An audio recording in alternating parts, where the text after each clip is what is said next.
Hello, welcome back to another video on astrology. We are once again in conversation with Dr. YVS Subba, who is both, he's not just one or two, he has done lots of things. He has the knowledge of astronomy, and he's a chartered mining engineer, and he knows astrology and the Vedic sciences all put together. And so we have had a wonderful series we just recently concluded, and in case you have not seen it, please spend time with the the videos of series 1, and today we are going to start series 2, and we welcome Dr. YVS Subba. Yes, sir. Yes, sir. So we are starting the new series. Okay, sir. What is that? Astronomy yeah. and astrology in religion and culture. Yes, in this series, the first two topics pertaining to the childbirth and horoscopy as a tool in forensic science. This will be very interesting. And this series, most of the viewers have raised questions about the evolving spiritually through astrology. So this series will answer all the questions. Okay. The human phase, life has got 8 phases, starting from childhood, childbirth, to that of the termination of the mundane existence and rebirth or liberation. So these 8 stages are being completed in this series, one after the other. That's why I have started with the childbirth, the infant stage. Oh, so we have lots of good information that we can expect from you. Yes. And our viewers will be delighted, sir, to hear. You've done a very good job in series 1. Lots of people, sent me mails and send me WhatsApp messages saying that it's extremely good. Please call him. Ask. Please, do more videos with Dr. YVS Subba. That's why every week somehow I find the time to, have a conversation with you.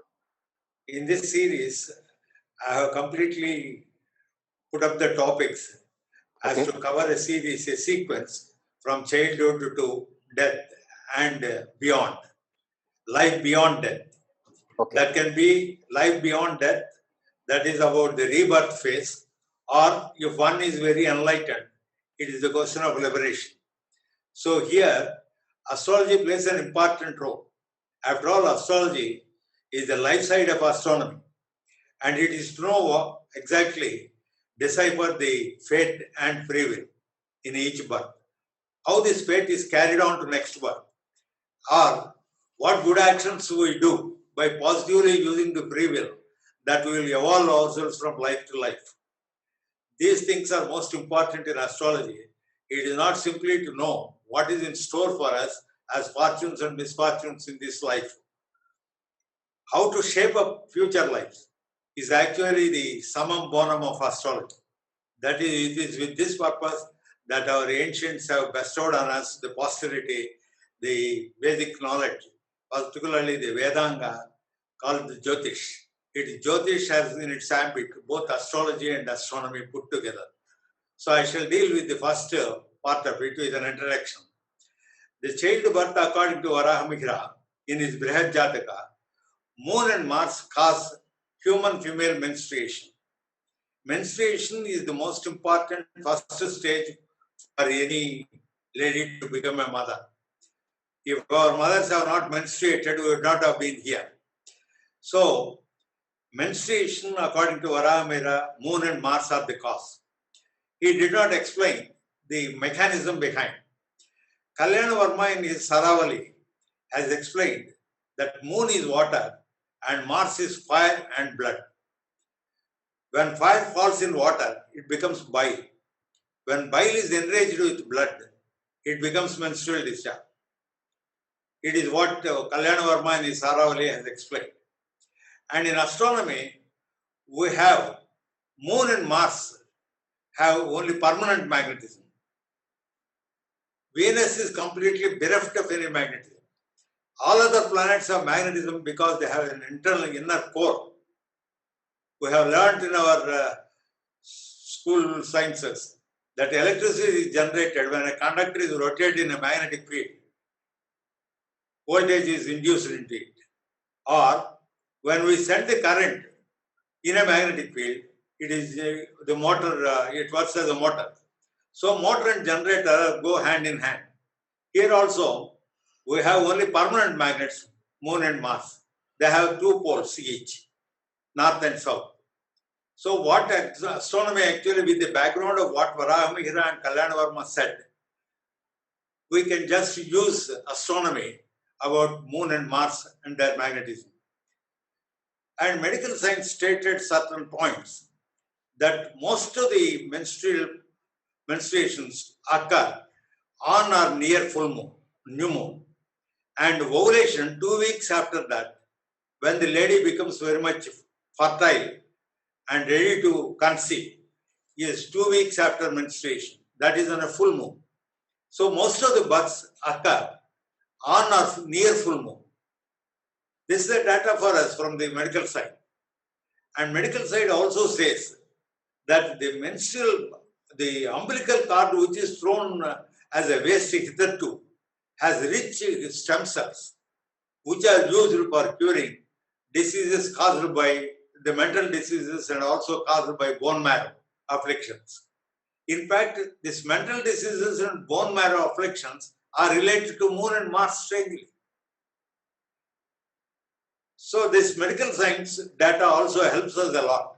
So we are now clubbing Varahamihira's maxim and Kalyanvarma's explanation, besides Moon and Mars magnetism in astronomy, and also about the medical science that menstruation occurs on near full moon, new moon, and ovulation or pregnancy occurs at full moon, and also childbirth, children are taking place near full moon. So we take the advantage of this entire data and then see how astrology functions. I will now leave it here, sir, and enter this slideshow. That was a wonderful introduction. Thank you, sir. Thank you, sir. And this is series 2, Astronomy and Astrology in Religion and Culture. And this is part 1. I have nearly about 8 to 10 parts. So this is part 1. Childbirth by Varahamihiracharya's Barhat Jataka and Kalyanvarma's Saravali and Moon and Mars magnetism in astronomy. And here I given the data of what all I said in the introduction for the benefit of the viewers. Of the 84 lakh species that we have on this earth, this is the classification in Vedas. About 9 lakh species are aquatics, 20 lakhs are plants and trees, 11 lakhs are species and insects, and 10 lakh species and birds, and 30 lakhs species are beasts, and 4 lakh species are human beings. So all of us would have passed all these stages of nearly 84 lakh species and finally arrived as human beings on this earth.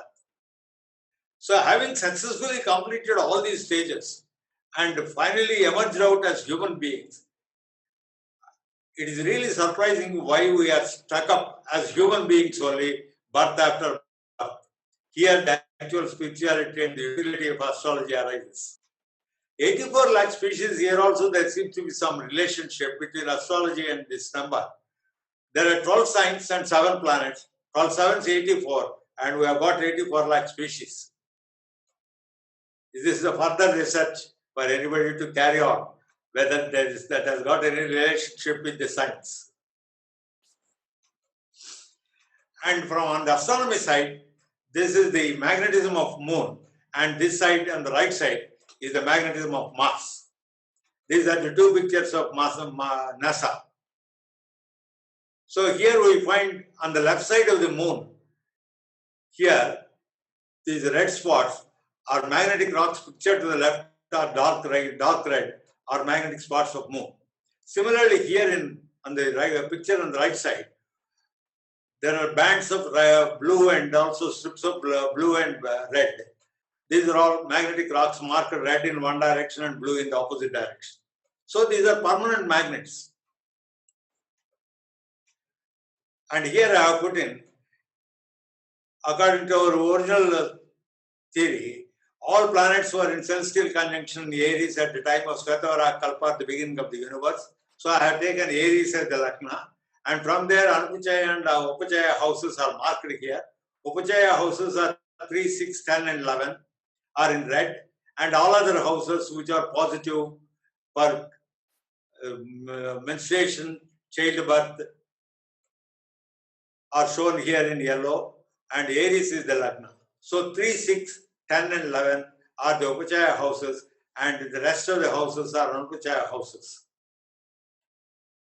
And this particular Upachaya and Anupachaya houses are later on made universal for all Lagnas, irrespective whether it is Aries or Pisces or any other Lagna.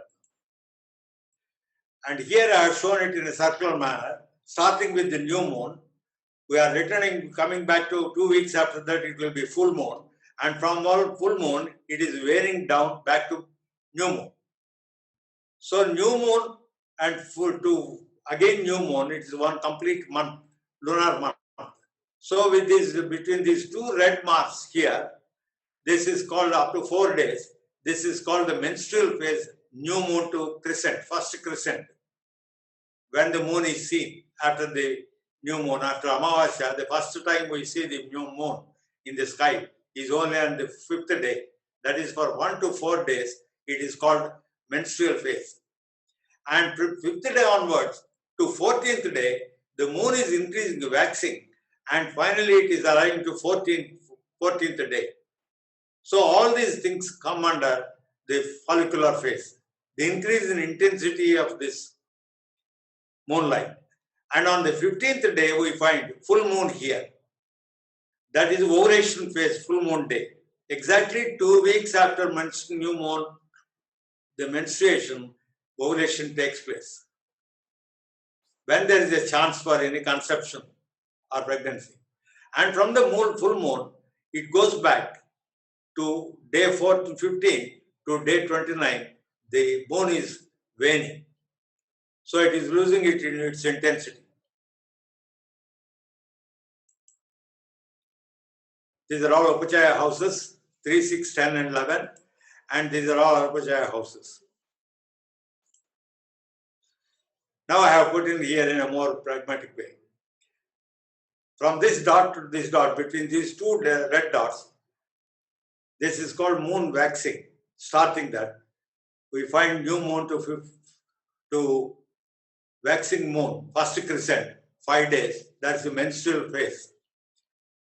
And from here, the 5th day onwards to waxing moon 14th day, the entire thing is follicular phase. And between these two red dots, the third one, this is ovulation phase. The other one is from here to new moon, it is the 4th one. This is called the luteal phase.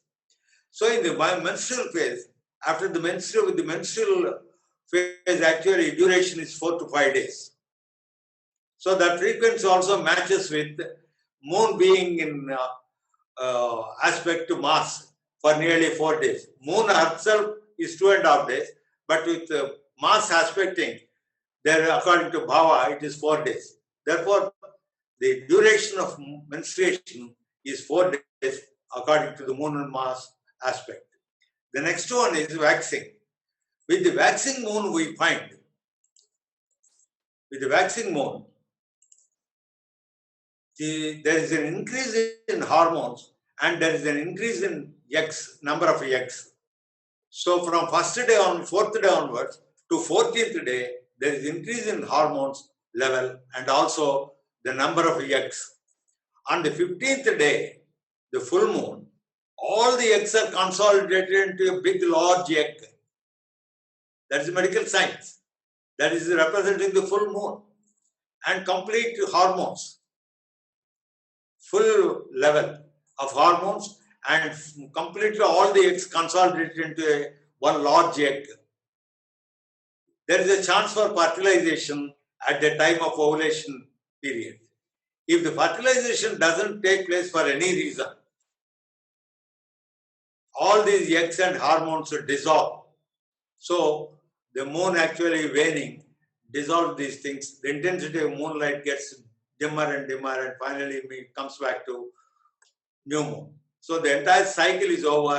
This lunar cycle is in tune with the medical science. And here I have put in again. So starting from here, the moon normally makes transits and then meets here, comes back to one cycle is over, 1 month is over. Here Mars is in Lagna. I have taken it just for an example. Why I put Mars here in this? We have already the background of medical science, the data that all births take place near the full moon. Therefore, I have put in Mars here and moon in opposition here, new moon. So when new moon is here and Mars is here, their magnetic poles are facing similar magnetic poles, like poles are facing each other.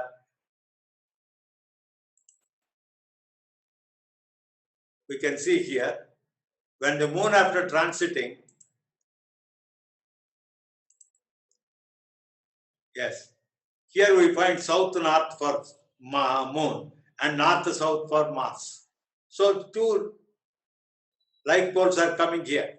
Like poles, in this instant case, north pole of moon and north pole of Mars, they are like poles, they repel, and so menstruation occurs.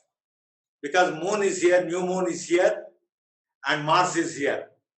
In transit, it is here as long as moon is here as a new moon, and Mars aspects it, they are in opposition. Same poles face each other. And so like poles repel, cause menstruation. In the next slide, the moon transits and becomes full moon. So I altered the moon here as a full moon.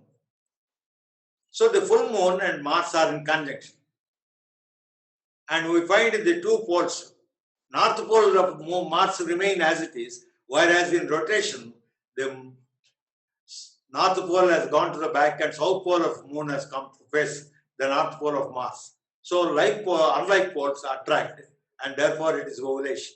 Moon after transiting 180 degrees comes in conjunction with Mars, when unlike poles, north pole of moon and south pole of Mars possibly face each other and attract, fertilization can occur.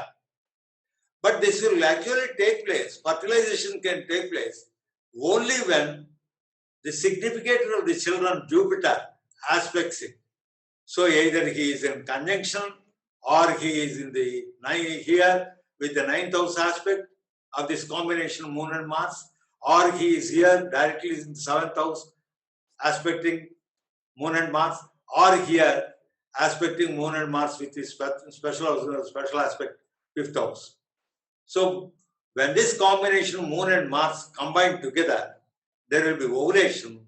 At that time, for fertilization to take place, Jupiter, significator of children, should either be in conjunction or at least aspect by 9th house special aspect, or by 5th house special aspect, or by 7th house direct aspect.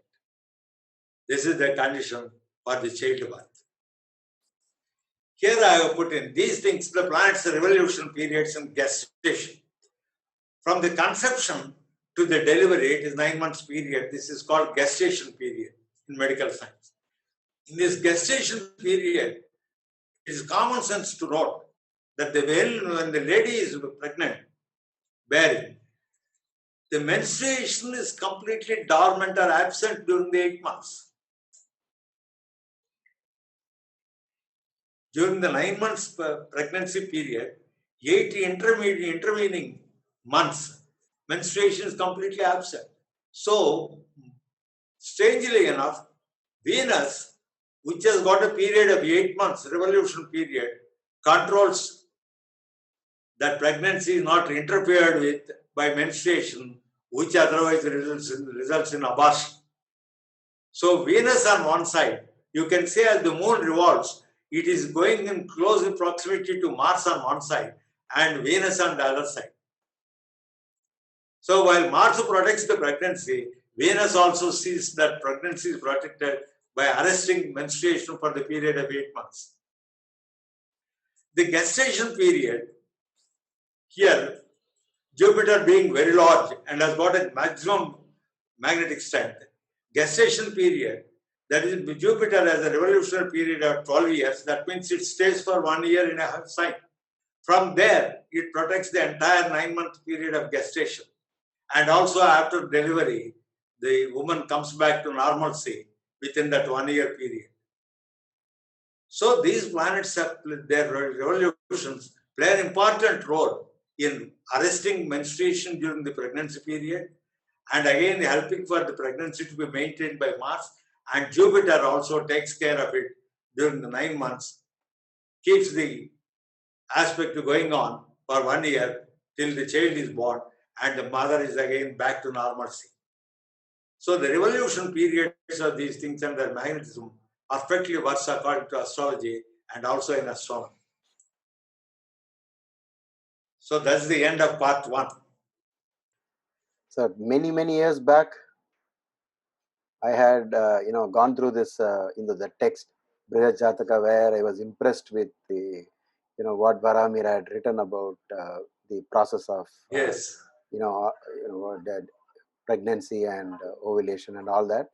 But this is the first time that we are able to see it in a graphical representation, and you have done an extraordinary job once again, which is one of your greatest strength to explain it using a diagram, which makes it so easy. A picture is worth 1,000 words, and so we are extremely happy to watch the entire video. Thank you so much. I'm more than honored by it. The next one, title, Horoscopy in Forensic Science. We find many of the legal cases coming up regarding the maternity and paternity being doubted. And there are many suits pending in courts. And the court naturally takes it as for final judgment. They ask the medical fraternity to come up with a DNA test. We are all very much conversant about DNA. So this DNA test is inevitable, and that is one of the tests in the forensic science, even for detection of crime and all that. We find that fingerprint was actually used before DNA fingerprinting came into being. Ordinary thumb impressions were being considered for detecting the crime. And in detecting actually the character leaf for a person who has no date of birth or any such thing, even the Nadi Grantha, we use only the thumb print. So both are similar, one for detection of crime and the other is for detecting our suitable leaf from the Nadi Granthas. So, but with increase in crime, criminals have become more intelligent. They used to chop off their fingers and all that and avoid being detected. But DNA fingerprinting has come into being that all these techniques won't help. DNA fingerprinting is that DNA is there in almost every cell of the body. It is there in the hair, it is there in the body, it is in every cell. So it cannot be wiped out easily. So DNA fingerprinting is one of the tests for actually determining the paternity or maternity of a child. Here, horoscopy also has got a similar function, which I have detected, and it can be easily seen now. I leave it here, and it is better to explain it in terms of the slides. This is part 2, horoscopy, a tool in forensic science. And these are the chromosomes. I have given the figures here. All humans have got 46 chromosomes, and 44 are called autosomes. That is 44 are 22 pairs. We find here similar thing in each one. These are all pairs. So 22 pairs, that is 44 chromosomes, are called autosomes, both for females as well as for males. And there is one pair called the XX, that is the sex chromosome in females, and XY in males. So there are 4 possibilities of combining these things to have sons and daughters. So XX of mother and XY of father, one X from the mother and one X from the father can combine to give a daughter. Another X from the mother and another X from the father can give another daughter. So with these 2 X's of the mother, with 1 X of the father, there are 2 possibilities. 2 daughters of different type. and one X of the mother and Y of the father will naturally bring a son. Similarly, with the second X of the mother and one Y of the father, these two again gives two types of sons. So in all, there are 4 possible combinations. And we have 2 are sex chromosomes and 1 X chromosome, 1 small y. This Y chromosome is actually the determining heredity. This is the most important one to determine the heredity. Therefore, it is used in chronology and anthropology and all that. So we find here another parallel synonym. 7 planets and 12 signs and 27 constellations signify the sex. So together there are 46. That is 23 pairs of chromosomes.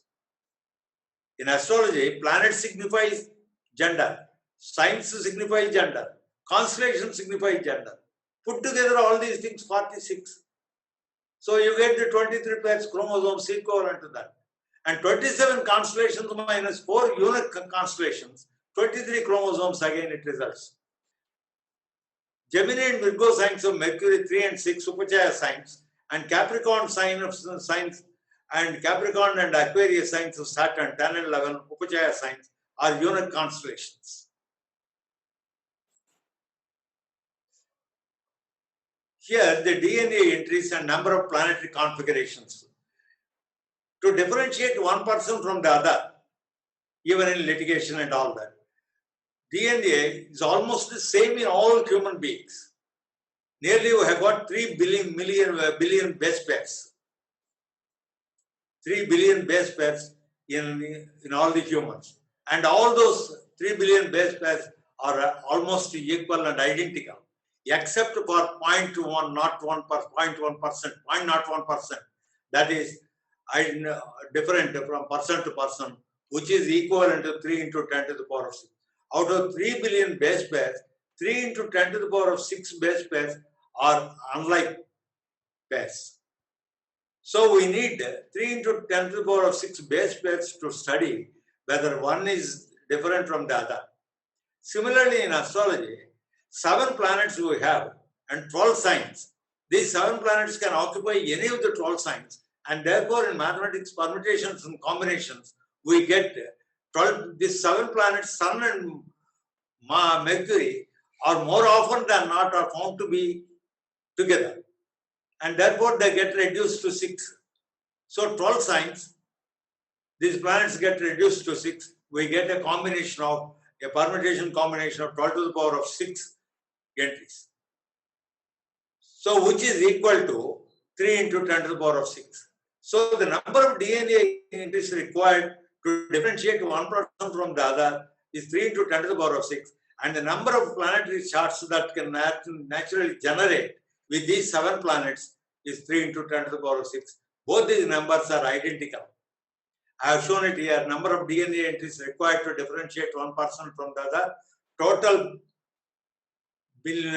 pairs 3 in billions. And of that, 10 to the power of minus 3 is totally unlike.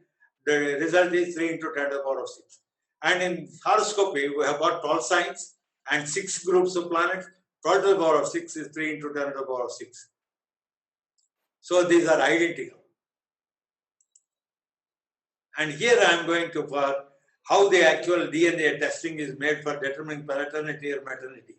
I got the mother, the father, the daughter, the son. A typical DNA fingerprint thing is here in terms of bands in blue and yellow. So normally in the childbirth, one gene, that is out of the 22 pairs of chromosomes from the mother, 22 pairs from the father. From each pair, one gene is collected from the mother and one gene is collected from the father by the child.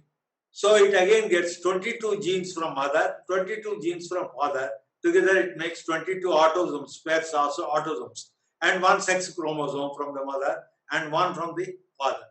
So 23 pairs of chromosomes the child also will have. So the child reflects the genes from the mother and the genes from the father, that actually results in the DNA of the child, either daughter or son, and that results in DNA fingerprinting these bands. Here these bands we find yellow and blue. I will now show. Here the blue bands coming from the mother to genes coming from the mother to the daughter and to the son, both are shown here in blue rectangles. The bands are actually covered and shown in blue rectangles. These are all the genes coming to the children from the mother. Here I have given the index, mother and children, you get the blue genes. And from the father, the son or daughter gets genes from, and so they get these genes from the father.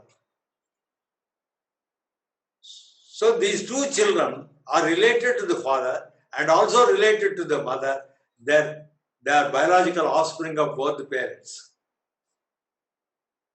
There are also certain bands which are not actually corresponding. You can see here 1, 2, 3 in blue and 4 in blue, 4 or 5. Yeah, 4 in 3 in blue or something, and 1 or 2 are left here in yellow. These are not actually matching, but majority of the bands are matching, and so they are the legally biological offspring. If they are not matching, then the child cannot be claimed by the mother or the father. That is how the case of paternity and maternity are settled in a court of law. The similar thing we find here in astrology. Here I have shown the parent and the child, the two basic charts, Rāshtriya charts only. There are some planets here, the 9 planets, and here also the 9 planets, and the Lagna is marked here and the Lagna is marked here. So the 9 planets and the Lagna together we have 10 parameters, and here also 10 parameters. When you compare them, you find that certain planets, some planets seem to have been occupying similar signs in the parents and children horoscopes, like the DNA bands. Not all may actually occupy the same places, but some, depending on the number of planets in the parents' horoscope found in the similar signs in the children's horoscope, there will be greater similarities between the parents and the children. Here in this case, this is the parent's horoscope and this is the child's horoscope. We can now see the identities. So the 9th Lord Mars, the 6th Lord Saturn is debilitated and is placed in the 9th house here. Similarly, the 6th Lord Mars is placed in the 9th house and is also debilitated. 6th Lord Mars is placed in the 9th house, 6th Lord Mars is placed in Saturn is placed in the 9th house, and both are debilitated in the 9th house. And their Lord's Moon in this case and Mars in this case aspect these debilitated planets in the 9th house. Mars and Saturn are evil planets, occupying 9th house, try to spoil it, but they are weak by being debilitated. Further, they are more controlled by their lords, whose house they occupy. In both the horoscopes are highly identical. And they have had that discontinuation also in studies for some time because of the 6th element in the 9th house. But not a total breakdown. After a year discontinuation, they continue. So the next one is in Lagna, that is in Scorpio, there is Venus. Here also in Scorpio, there is Venus. Because it is in the Lagna here, the child is just a replica of the father in facial outlook.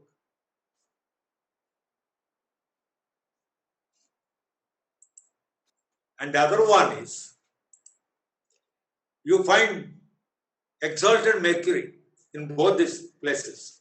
They may be of different lordships from the Lagna, but they have occupied the similar signs. Mercury here and Mercury here in Virgo, and both are exalted. And both are authors.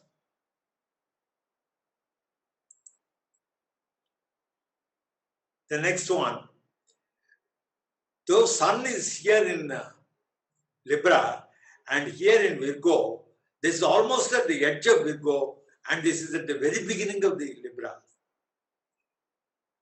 This is about 1 degree and this is about 26, 27 degrees. Because it is September 24th, it is very near here.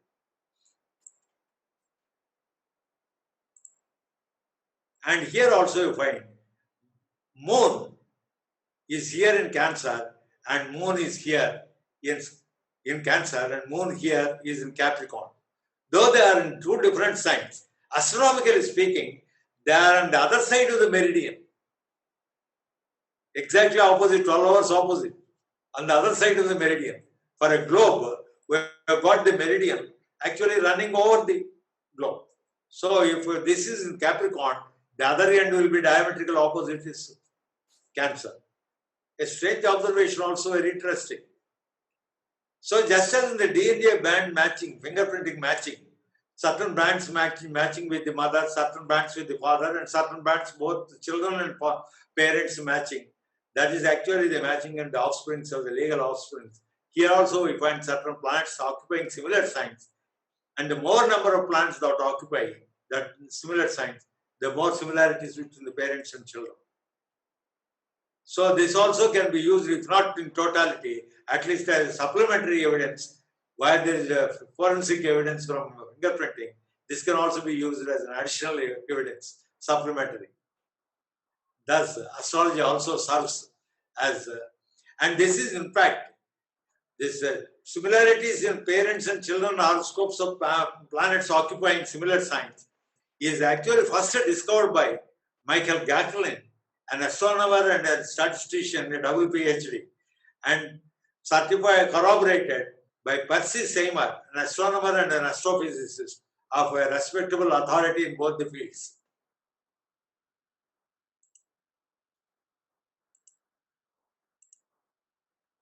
So we have come to the end of part 2 also. Thus we have completed our schedule for the day.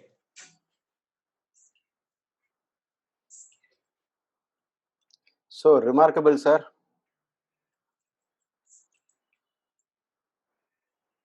Remarkable, extraordinary. We do not know what kind of superlatives we can use, because you have it's very kind of you.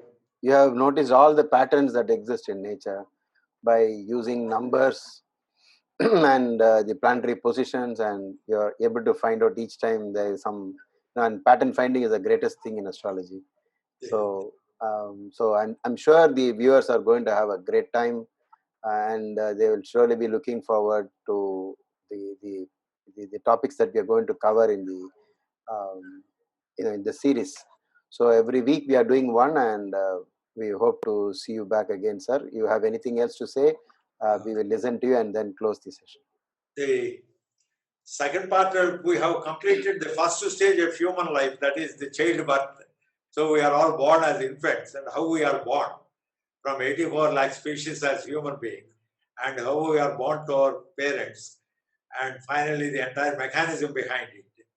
I will carry the stage next, the whole thing to the next stage of a Vedic concept of time, and the next stage also about the initiation, the adolescence. So I take the human life to the next stage, adolescence, from childbirth to that of adolescence.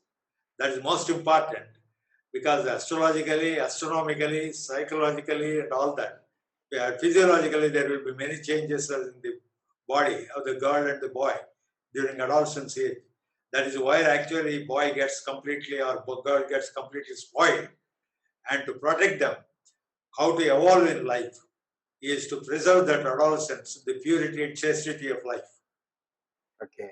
So we take the next two topics to that level, the adolescent stage of human life. So with regard to conception, you use a formula which is all connected to the lady. So we had Mars, and then we had the moon, and then we connected it to the Putra Karaka. Is there any such formula which we can use it for the male?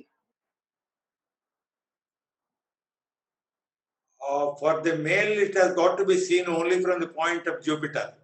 Only Jupiter. Okay, Jupiter. That will be the only consideration. Yes, and the fifth house and its lord, as usual, estimating the house. Okay, the normal techniques. Okay. Yes. Thank you. But this is useful exactly. This childbirth based on moon and Mars. We can also see when marriage muhurtas are going to be fixed. We are doubtful about the menstrual period for the bride, or prospective bride. Instead of their saying and all that, they will be doubting whether there will be a date for that or not. So it is for the astrologer to define when the transit moon will come and meet the Mars, and when the transit moon, that new moon occurs in a horoscope, and that date he can easily know by the position of Mars, which can be related to full moon. Exactly opposite that is the new moon. So one can easily find out the date on which probably the bride is likely to go for menstruation. Avoiding that, the muhurta can be fixed. Superb, sir. So thank you, sir. Once again, we hope to see you again in the coming week. Maybe Sunday we will do it again. And yes, I request the viewers to participate by just after watching the video, please type out your comments and questions, and maybe once in a while we'll also get into the question answer session if Dr. Y.V. Subba Rao agrees upon that. And we are looking forward to hearing more from you, sir. Thank you so much. Thank you very much, sir. We have come to the end of this video. In case you have any doubts, please type them out in the comment section, and whenever I find the time, I'll answer them for you. And see you soon in my next video.